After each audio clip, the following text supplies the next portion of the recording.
le doy la bienvenida a Américo García. ¿Qué tal? ¿Cómo está? A ver, Buenas tardes. parece que... ¿Qué tal? Buenas tardes. Para hablar sobre... ya tuvimos una interesante conversación. Llega a principio de mes y vienen los servicios públicos y todos los aumentos. ¿Cómo es que se elaboran esos precios? Sí, el gobierno nos tiene acostumbrado a estos aumentos mensuales. Desde el inicio de la gestión vienen fuertes aumentos en todos los servicios públicos. Yo creo que el objetivo fundamental de esto ha sido, es en realidad, incrementar la rentabilidad de las empresas prestadoras. Y estos aumentos vienen de distinta manera, digamos, ¿no? Eh, Como sabemos, bueno, a veces leer una factura de servicios públicos no es tan fácil, pero, digamos, una tarifa se compone de una tarifa de servicio domiciliario, ¿no? Agua, electricidad, gas, de dos componentes que son el cargo fijo y el cargo variable. El cargo fijo supuestamente remunera la infraestructura que tiene una empresa para prestar un servicio y la disponibilidad de ese servicio. Es decir, que cuando yo llegue a mi casa y pulse el interruptor, se prenda la luz. Entonces eso tiene un costo que supuestamente está remunerado por el cargo fijo. Digo supuestamente porque no siempre están bien aclarados cuáles son los costos de este mantenimiento y si realmente los usuarios estamos pagando lo que corresponde. Y después está el cargo variable, que es lo que remunera, lo que se paga por el consumo efectivo, ¿no? Kilowatt hora, metros cúbicos de gas, metros cúbicos de agua.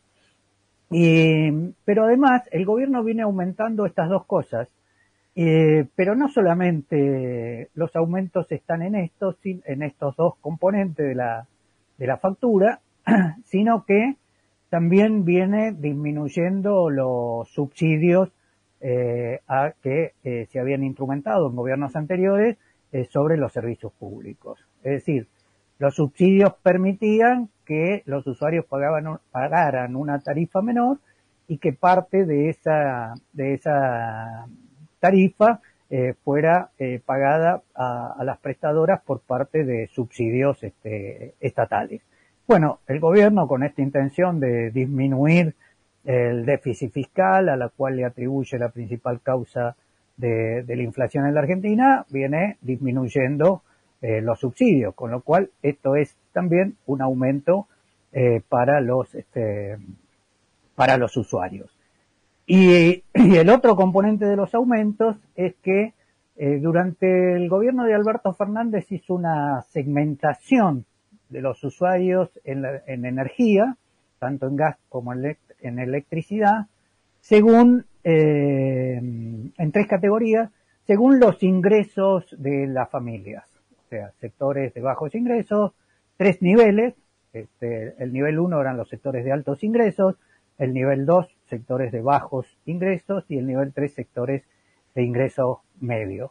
Lo que viene haciendo el gobierno también, en el caso de la electricidad, por ejemplo, es disminuir el volumen de consumo que se viene subsidiando. Es decir, para dar un ejemplo numérico, claro, antes los sectores de bajos ingresos, a los sectores de bajos ingresos se les subsidiaba el total del consumo, ¿no? Con una tarifa menor que a los otros usuarios. El gobierno lo que hizo es limitó el subsidio a 350 kilowatt hora por mes. Y en los sectores de ingresos medios, lo que se conoce como nivel 3, N3, bajó el volumen de subsidio de 350 kilowatt hora a 250. Como se ve, esta ensalada de números que yo estoy diciendo influye fuertemente en la factura. Por eso muchos usuarios, sobre todo de electricidad, han recibido, sobre todo ahora después de los meses de invierno, de mayor frío, facturas con aumentos siderales y que tienen que ver con todas estas de cosas que yo estaba diciendo. Sí, Sí, a mí se me fue al doble directamente, pero mi pregunta es, todos esos ingresos, se supone mínimo que tienen que ir a dos ejes, uno el mantenimiento del sistema y el otro el crecimiento del sistema planificado. ¿Sucede eso? no, para nada, digamos, justamente, está muy bien tu acotación, porque, o sea, la tarifa tendría que remunerar los gastos operativos y tendría que remunerar inversiones para mejorar la eficiencia de los sistemas operativos. Y también la extensión, digamos, a usuarios que no tienen servicio. Caso de agua, por ejemplo, y caso gas. En el caso de electricidad, casi todos, no todos, pero casi todos los de los sectores sociales están más o menos abastecidos con electricidad. Pero esto no se cumple, tan es así que, bueno, sufrimos cortes permanentes en el servicio eléctrico, por ejemplo, ¿no? Edesur y Edenor, sobre todo Edesur, es una empresa que presta un servicio bastante deficiente. Y a veces ellos disfrazan, porque a veces en sus informes dicen que pusieron tanta plata para inversiones, y en realidad no son inversiones, sino que son costos de mantenimiento. O sea, si se cambia un cable que es viejo, eso no es una nueva inversión, eso es un costo de mantenimiento. Y ellos dicen que es una inversión, no es una inversión nueva. Eso, digamos, esos materiales se agotan, tienen una vida útil acotada y por lo tanto tienen que ser reemplazadas, y eso no es una inversión. Entonces esto es lo que viene pasando. Y no es que las empresas, cuando uno mira los balances de las empresas, no, digamos, no les va tan mal. Y también han habido investigaciones que dan cuenta de la plata que han fugado algunas de estas empresas que trabajan en la parte energética. Digamos, la fuga de divisas también ha sido canalizada a través de estas empresas. Mira, yo tengo unos datos acá, digamos, como digo que esto a veces es una ensalada de números, digamos, yo hice un ejercicio que es tomar el consumo efectivo que pueden tener en distintos sectores. Entonces, los sectores más perjudicados han sido los sectores de bajos ingresos, es decir, los que tienen aumentos más altos, digamos, de los usuarios en el caso de la electricidad, ¿no?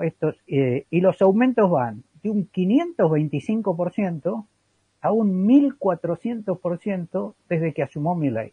O sea, desde el mes de diciembre de 2023 hasta el mes de agosto, el mes pasado, el 2025, los aumentos van de más de un 500% a un 1400%. Cuando la inflación en ese periodo fue un poco más del 200%. O sea, fíjate lo que es, y en otros sectores es un poco más bajo los aumentos, pero o sea que los sectores más perjudicados son los sectores más pobres, más humildes, digamos, que tienen menores ingresos y que tienen que resignar los consumos. Sí, Sí, adelante. sí, sí. No, sí, un punto muy interesante que tiene que ver con el control ciudadano del servicio, que es la medición de las magnitudes que uno recibe del servicio. Cuánta energía, cuánta agua, cuánto gas y sobre todo en las telefónicas.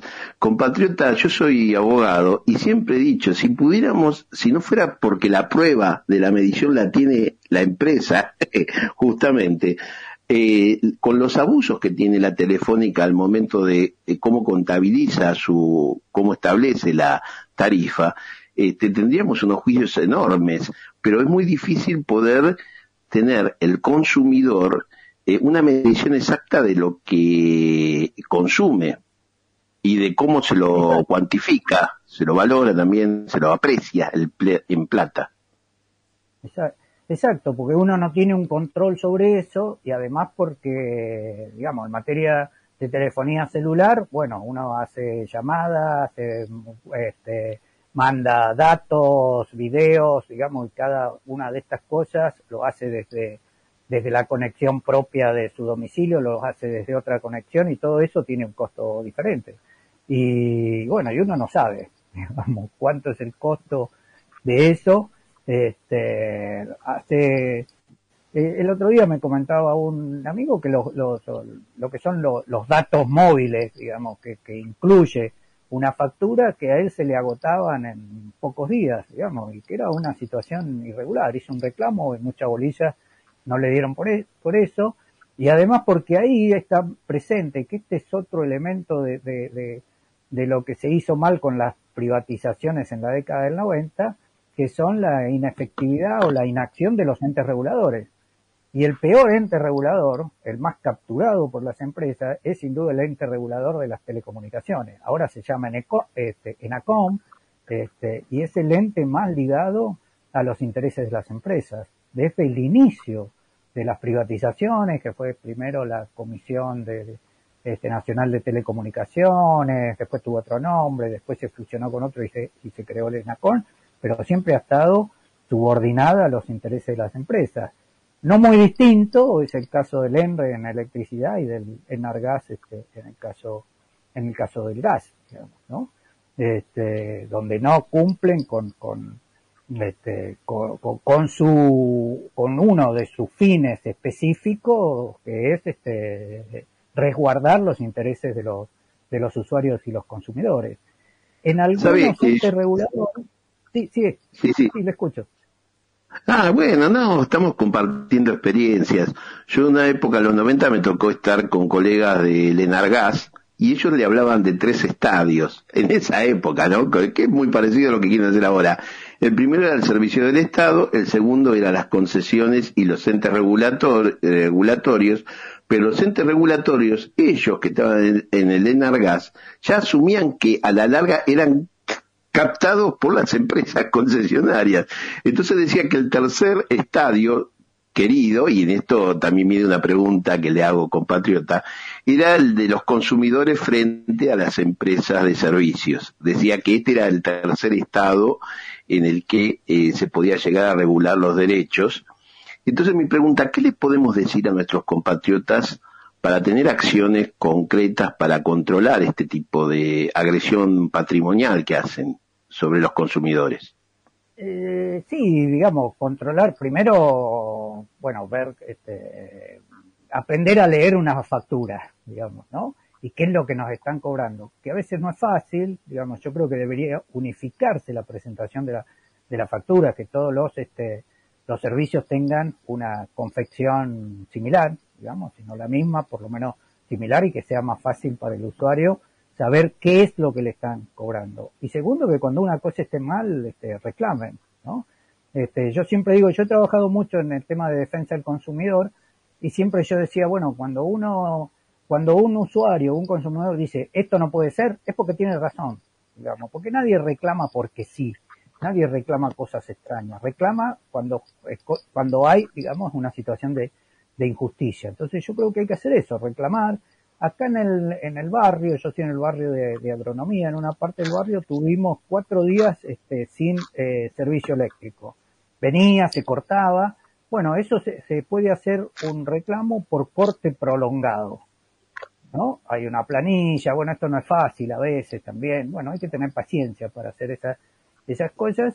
Bueno, varios vecinos acá hicimos un reclamo, no todos, a pesar de que yo me comuniqué con algunos, le dije cómo había que hacerlo.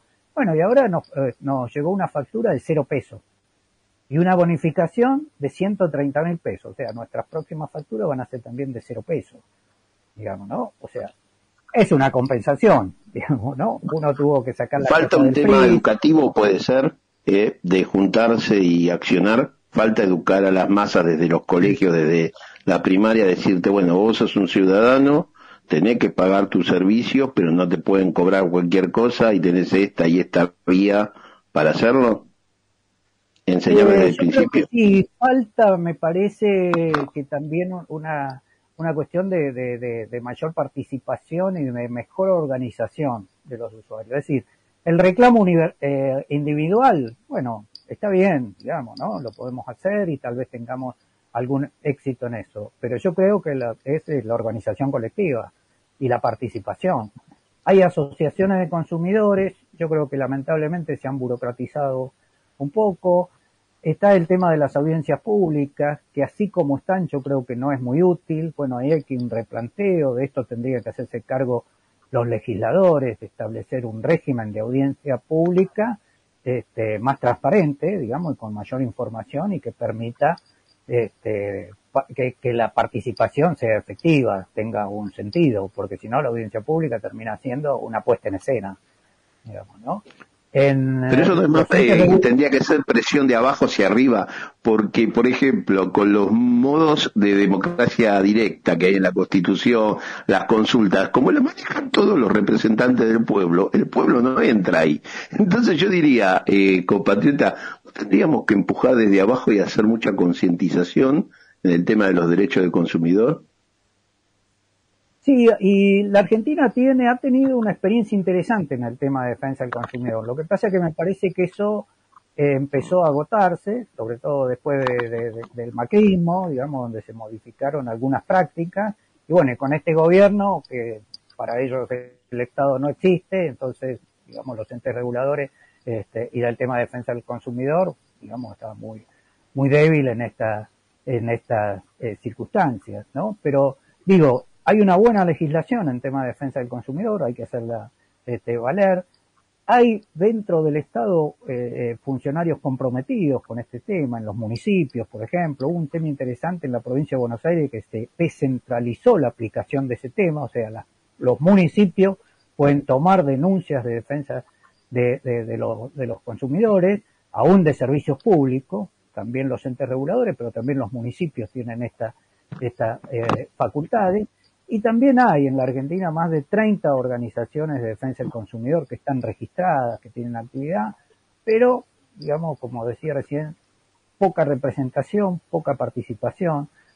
Algunas de ellas han hecho, digamos, trabajos interesantes, digamos, de esclarecimiento sobre determinadas cuestiones. Bueno, justamente dos asociaciones de consumidores presentaron un recurso contra el corte del agua, digamos, de esta modificación que hubo en la reglamentación del servicio de agua potable, con lo cual se permitía cortar el agua por falta de pago. Dos asociaciones recurrieron a la justicia y la justicia admitió que esto es una barbaridad, digamos, que es un servicio público, ¿no? Sí, sí. Bueno, ahí hay asociaciones de consumidores que le han ganado a los bancos, a la tarjeta de crédito, pero bueno, los ahorristas cuando fue el corralito le patearon la puerta a los bancos, eso no me lo olvido más. Yo tuve 2 amparos de corralito, pero el amparo era la cuestión formal. Lo que no podían bancarse los bancos es que le pateaban, o sea, a veces, ¿no? Compatriota, quiero compartir esta experiencia histórica que vos la habrás visto. Suponete, vos le cortás el agua a un pueblo, se levanta todo el pueblo, te patea todo, y ahí sí que está el derecho, ¿no? ¿No te parece? Exacto. Sí, bueno, durante la época del macrismo hubo también muchas manifestaciones en contra del tarifazo. Yo participé particularmente en una ahí frente a las oficinas de Sura, ahí en la oficina que tienen en Montserrat, en el barrio de Montserrat. O sea, me parece una actividad importante en esto. Pero también creo que a veces hay cierta desilusión frente a esto cuando esto no es receptada, digamos, ¿no? Yo decía recién, bueno, habría que modificar la legislación en temas de cómo se debe desarrollar una audiencia pública.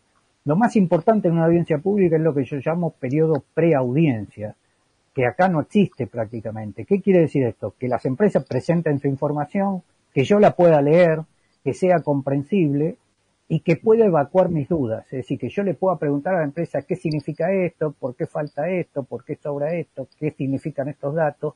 Ese proceso no existe.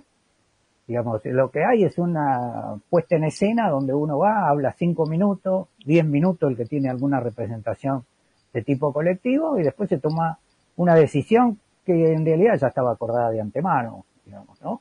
Han habido muy pocas audiencias públicas donde han tenido alguna repercusión importante. Lo demás, digamos, simplemente una puesta en escena. Hace poco, una cosa que no ha tenido demasiada trascendencia, se ha dispuesto la prórroga de las concesiones de las empresas de gas. Empresas como Metrogas, como Naturgy, digamos, la empresa de Litoral Gas, que tenían contratos por 35 años, todavía no están vencidos, vencen en el 2027, y este año se prorrogaron esos contratos por 30 años más.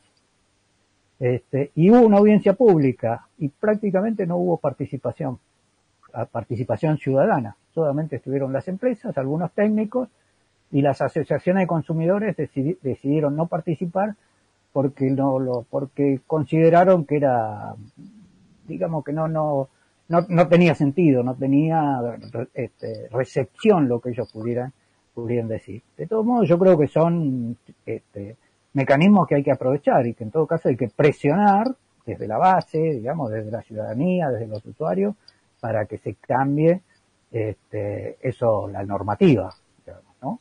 Esto debería ser tarea, bueno, en algunos casos del Ejecutivo. O sea, hay un decreto que se hizo durante la época de Néstor Kirchner, que justamente reglamenta las audiencias públicas. Pero ese decreto es del año 2006, si no, 2004 o 2006. O sea que tiene 20 años, digamos, y hay muchas cosas que hemos aprendido, que hemos experimentado, que han cambiado, que por lo tanto necesita ser readecuado, digamos, ¿no? ¿Sabe que veo, compatriota? Primero, gracias por su erudición, porque realmente va abriendo distintos aspectos de la cuestión, para que los comprendamos nosotros que somos un poco ajenos a la materia en sí.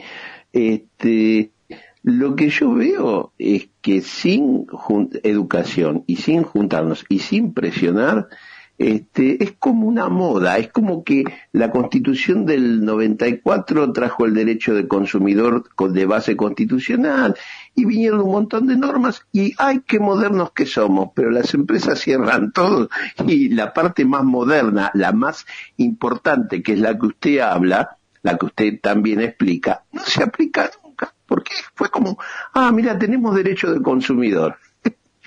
Si no luchamos por el derecho, no hay derecho, ¿no?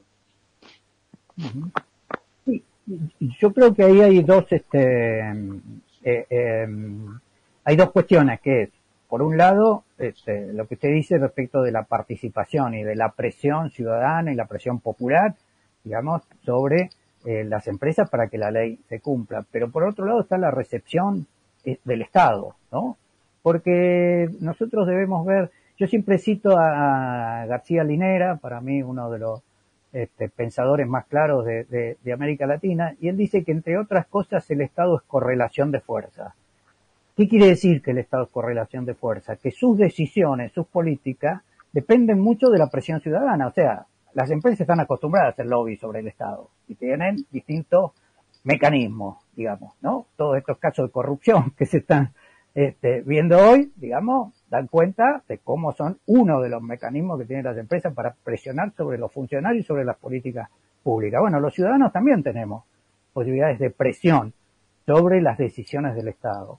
Entonces, esto es lo que me parece a mí, digamos, esta combinación de participación popular, de organización popular y de presión sobre el Estado para que, digamos, esa presión se convierta en normativa en favor de los ciudadanos y se convierta en acciones por parte del Estado, digamos, ¿no? En favor de la mayoría ciudadana. Le voy a compartir para terminar una experiencia. A mí me tocó ser abogado de un municipio grande y a los abogados del Estado nos tenían sentados en el juzgado afuera esperando y los abogados de las empresas entraban y hablaban con el juez y el secretario. Es un poco difícil ver la cruda realidad a veces, pero bueno, gracias por todo el conocimiento que nos aporta y bueno, conociendo a Santiago, sé que va a estar nuevamente aquí. Si quiere decirle algo a los ciudadanos, a nuestros compatriotas antes de terminar, no hay problema, lo escuchamos. No, esto que yo decía, o sea, que digamos, el reclamo individual es muy importante y el conocimiento que uno tenga sobre una determinada problemática es muy importante y hacer valer sus derechos, pero lo importante es la organización colectiva, la participación, porque eso es lo que nos va a dar más fuerza, ¿no? Entonces, participar a través de una organización civil, de una organización popular, de una organización social, de un sindicato, de un partido político, digamos, esto es lo que a la ciudadanía y al sector popular y a los sectores más débiles lo va a fortalecer. Que empiecen yendo a votar, ¿no? El 7. ¿No? Digamos. Sí, ¿no? Mucha- En eso estamos. Muy bien. Muchas Gracias gracias, por la Américo. invitación y a disposición. No, gracias a usted por todo lo que nos enseña y le mandamos un fuerte abrazo argentino. Un abrazo. Hasta luego.